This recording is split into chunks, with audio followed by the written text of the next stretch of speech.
목사님 대회를 하다 보면 장소를 빌려주지 않아서 여러 가지 어려움이 있었는데요. 특별히 제주도에서는 제주 순복음교회가 귀한 장소를 또 빌려주시고, 그 순복음교회가 그 미래가 있는 교회를 어떻게 알 수 있냐면요, 여기 보시니까 꿈꾸는 교회인데 잔디 축구장도 있고요, 주말 농장까지 있는 상당히 꿈이 큰 교회인 것 같습니다. 너무 감사합니다. 우리 제주 4.3에 대해서는 목사님께서 어제 얘기를 많이 해주셨는데, 저는 그 어제 얘기는 빼고 오늘에 관한 문제를 주로 말씀 올릴 터인데요. 그러나 제가 그 말씀 중에서 하나 좀 정확히 좀 지적해 보완을 해드릴 사항이 있어서 제가 몇 가지 준비하겠습니다. 그 올려주시고요. 계속 넘어가 주세요. 넘어가 주세요. 또요. 김다천 빼고 넘어가시고 또요. 예, 요거를 한 줄 보겠습니다. 지금 다른 연사분들이 많이 계시기 때문에 제가 시간상, 여러분 목사님께서 조금 전에 말씀하셨는데요, 540만 표를 가지고 북한에 가져갔다 이렇게 말씀하셨잖아요. 대한민국은 48년 5월 50 선거가 있었고, 북한은 48년 8월 25일 선거가 있었습니다. 북한은 자기네 대의원을 212명을 뽑았어요. 그런데 참 우리가 경악스러운 일은, 당시 남한에서 남한 사람들이 비밀리에 북한 선거에 참여를 했던 것입니다. 그게 남한의 비밀 지하 선거를 말하는 것이에요. 거기서 540만 표를 모아서 북한에 가져가서 남한 대의원 360명을 뽑았는데, 이거 보통 해주 지하 선거라고 합니다. 해주 선거가 아니라 해주 지하 선거라는 말을 붙이는 이유는, 남한 내에 540만 명이 비밀리에 투표를 해서, 지하에서 투표를 했겠죠. 공개적으로 하면 처벌받으니까 비밀리에 투표용지가 540만 표를 북한으로 가져간 것입니다. 조금 전에 그 그림 보셨죠? 제주라고 하는 거, 경북 달성이라고 하는 걸 다 보셨을 텐데, 남한에 540만 명이 이런 일을 했던 것이에요. 다음이요. 그러면 제주도도요, 상당수의 제주도민들이 남한의 총선거를 반대하면서 이 해주 북한 선거의 지하 선거에는 참여를 많이 했던 것입니다. 목사님이 말씀하신 540만 표는 목사님 개인적인 의견을 말씀하신 게 아니라 통계에 나와 있습니다. 북한 발표에 의하면 남한 유권자가 당시에 860만이었습니다. 그 중에 77.5%가 위 투표에 참여했다고 하는 것이에요. 여러분, 그 당시 대한민국에 남한이 유권자가 860만인데 540만이 지하에서 표를 던질 정도로 남한이 전체가 다 붉은 색깔로 물들어 있었다는 사실을 알 수가 있는 것입니다. 저건 북한 발표입니다. 제가 이 540만 표는 제가 어디서 또 봤냐면, 박헌영이 책을 제가 읽어본 바가 있습니다. 거기에도 540만 표가 나옵니다. 괜히 지나가는 얘기로, 구전으로 들은 얘기가 540만 표가 아니라 북한 발표에 의한 것이고, 박헌영 평전에도 이 숫자가 구체적으로 나와 있다는 사실을 아셔야 됩니다. 그러면 860만에서 540만이 지하에서 투표를 할 정도라면, 조금 전에 목사님 말씀하셨지만 대한민국의 1614만 표가 이재명이를 지지했다고 하는 것은요, 결코 당시의 상황과 지금의 상황을 우리가 구별할 수 없을 정도로 지금의 남한 사정이 매우 위태하다는 사실을 우리가 알 수가 있는 것입니다. 이건 과거만 제가 말씀드린 겁니다. 계속 넘겨주세요. 계속이요. 예. 이거 생략하겠습니다. 예. 또 생략하고, 제주 4.3 사건의 두 번째를 말씀드릴 터인데, 여러분 제주 4.3 사건은 제주도 분들은 잘 아실 터인데, 제일 처음에 만들어진 것이 2000년 김대중 대통령 때 이 법을 만들었습니다. 그 당시에는 명예회복이라든지 추모 공원 정도를 예상했던 것이에요.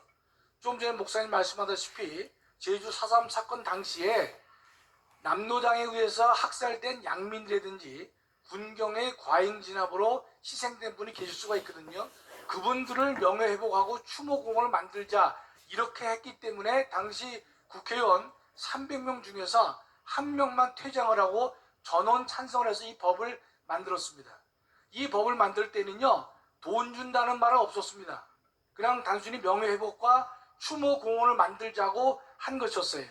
그랬는데 이 문재인이가 20대 국회 2017년입니다. 12월 달이면 문재인이 대통령 하던 때입니다. 이때 이 4.3 특별법을 개정하려고 노력을 했어요. 첫 번째 시도인데 실패했습니다. 여러분 이 내용을 잘 모르실 텐데 어떤 내용을 담았냐면요.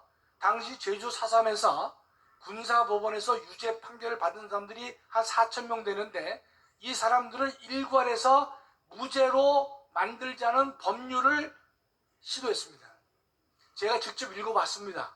그러나 당시 문재인 대통령 당시에 이 법안을 냈지만 자기 수하에 있는 법무부 장관과 재경부 장관이 반대했습니다. 왜냐하면 어떻게 이 군사법원의 판결을 법률로 무효화시킬 수 있겠느냐? 법무부 장관이 반대한 거예요. 자기 밑에 있는 법무부 장관이. 그래서 이 법이 시도를 했지만 성공하지 못했던 것입니다. 그런 일이 2017년 12월에 있었던 것이에요. 아주 문재인 이 인간은 아주 집요하고 지독한 인간이에요. 다음이요. 그러다가 조금 전에 들었었겠지만 다시 듣기도 싫은 그런 인간의 목소리지만 2020년에 제주는 먼저 꿈을 꾸었다는 이유로 처참한 죽음을 맞이했는데 기가 막힌 것은요. 그들의 꿈이 우리의 꿈이라는 거예요. 북한의 통일 정부를 만들자는 그 당시에 그 사람의 꿈이 우리의 꿈이라고 버젓이 이 인간이 떠드는데 대한민국에서 이것에 대해서 사람들이 일어나야 되는데 일어나지 않았던 것이에요. 그게 우리의 안타까운 현실 중 하나입니다.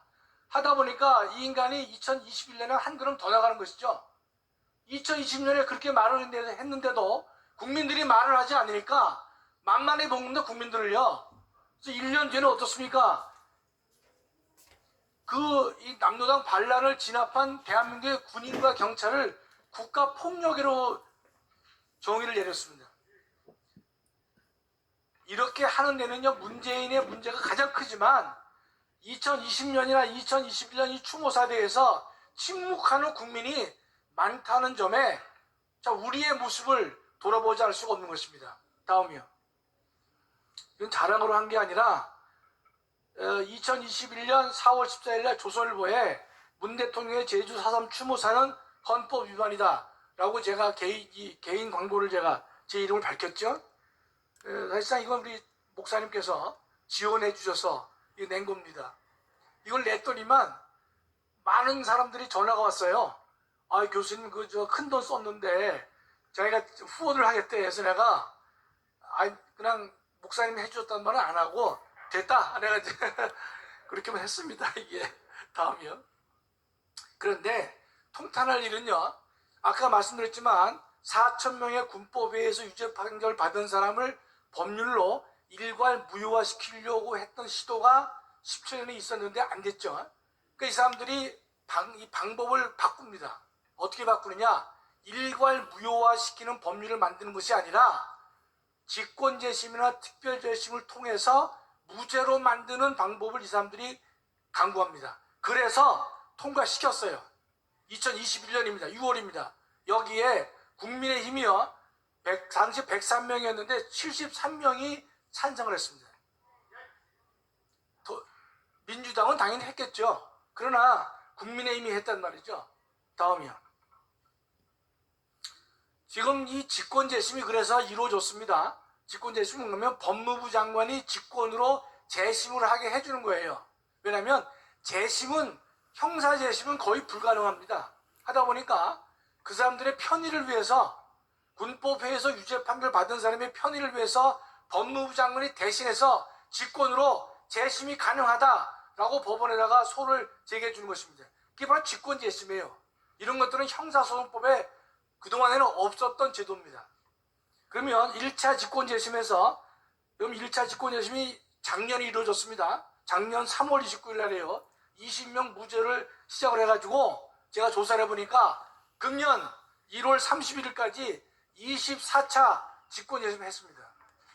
이건 제주도 분들은 아마 신문에 계속 나오니까 기억은 못하시지만 몇 차 직권재심, 몇 차에서 금년 1월까지 24차까지 진행된 것입니다. 대략 따져보면요, 한 번에 30명씩 했으면요 700명이 지금 무죄가 된 겁니다. 다음이요. 몇 가지만 제가 한심한 예를 들어드리면 8차 직권재심 때 고철주란 인간이 무죄가 됐는데 당시에 징역 20년을 선고받았습니다. 징역 20년은 중형 중에 중형에 해당합니다. 이 사람이 희생자가 된 거예요. 희생자. 9차 직권재심에서는요 진남철이 징역 20년이고 수용생활하다가 6.25 때 행불됐어요. 수용생활하다가 행불된 사람이 많습니다. 왜냐하면 대한민국에 6.25 전쟁이 났기 때문에 교도소 문이 열린 거예요. 도망간 경우도 있을 테고. 그럼 이놈이 행방불명됐으면 어디가 살았겠어요? 북한 가서 살았을 거 아닙니까? 그런데 이 인간을 갖다가 무죄를 만들어주고 보상금 9천만 원을 주면 되겠습니까? 이게 나랍니까? 김호나 징역 15년 목포 형무소 수용했는데 이 사람도 희생자가 돼가지고 무죄가 된 겁니다. 다음이요. 또 있어요. 15차 재심 때는 고창의리야. 이건 지역이 아니라 사람 이름이에요. 20년 징역, 행불, 그 다음에 4.3 희생자로 평화공원에 위패가 있다. 이런 제주도면 한번 이 고창의를 기억해서 이 평화공원에 가서 확인해 보세요. 위패에 이 인간 이름이 있는지 없는지. 있어요, 이놈이. 근데 그 자식들이 9천만 원 받습니다.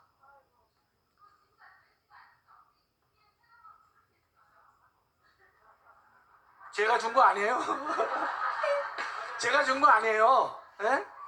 그러니까 이 인간을 이렇게 된 사람을 갖다가 현재 평화공원에 위패가 있어요. 고창글이. 그 다음에 요번에 무죄가 됐으니까요. 그 자식들이 9천만 원 받는 거예요. 그래서 제주도는요, 제가 볼 때는 제2의 전라도가 된 거나 마찬가지입니다. 여기서 우파가 당분간 못 이깁니다.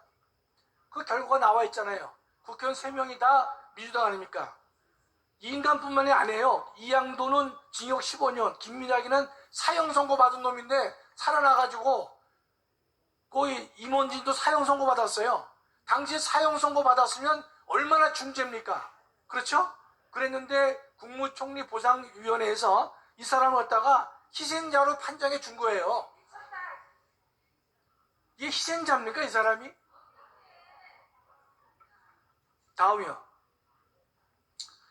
지금 이게 뭔가면 이게 제주 4.3 사건 3인데 조금 전에 말씀드렸다시피 작년 2020년 1월 달에 희생자가 되면 9천만 원 주기로 한 법안을요 문재인이 다 통과시킨 것이에요. 그러니까 2021년에는 직권재심을 통해서 무죄로 만드는 작업을 하고 작년 1월 달에는 그들에게 9천만 원을 다 준단 말이죠.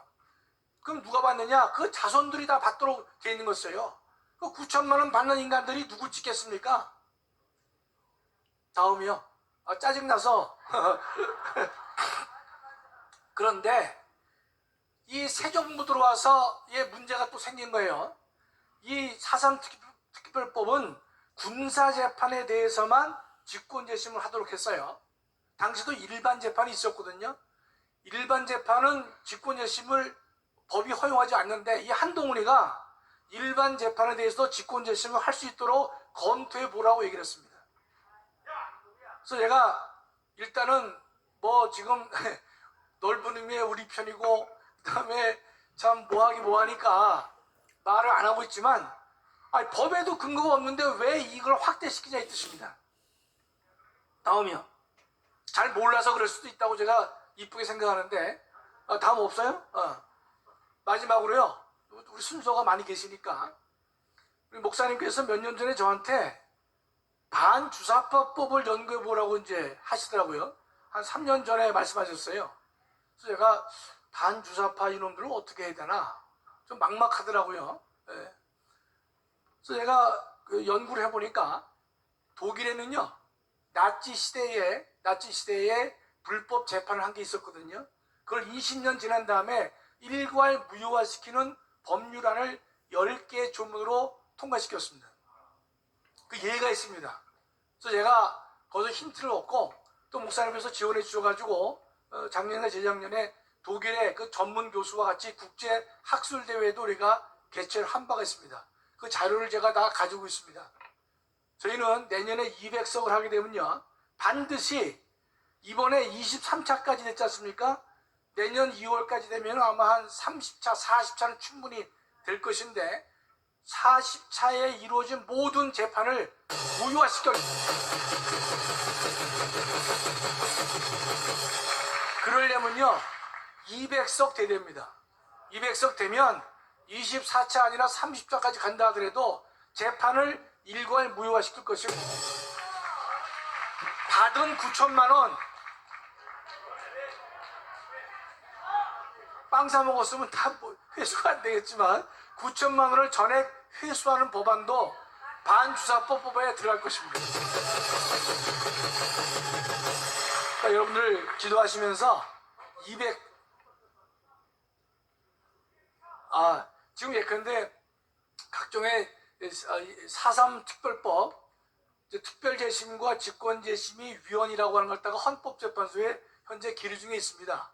그래서 저희가 이 재판이 좀 늦게 재판이 이루어지길 원했어요. 왜냐면 그래서 문재인 때에 이게 이루어지게 되면 문재인 쪽의 편을 들 확률이 매우 높기 때문에 우리는 재판에 좀 지연되길 바랬는데 다행히 윤석열 대통령 정부하에서 이 재판관들이 한 2명 정도만 바뀌어지면 위헌 판결 받을 수도 있는 그런 상황입니다.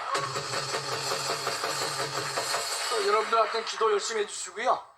열심히 해주시고 내년에 200석을 만들어서 반드시 원인 무효시킬 것이고 또 하나 제가 제주도민들에게 부탁드릴 것은요. 여러분들이 지금 우리 전 목사님 하시는 일을 갖다가 적극적으로 따라서 하시지만 아마 내륙 지방도 그렇겠지만 이 제주도민들을 여러분 그 일을 하실 때 많은 사람이 질타하고 조롱할 수 있을 것이에요. 그렇죠?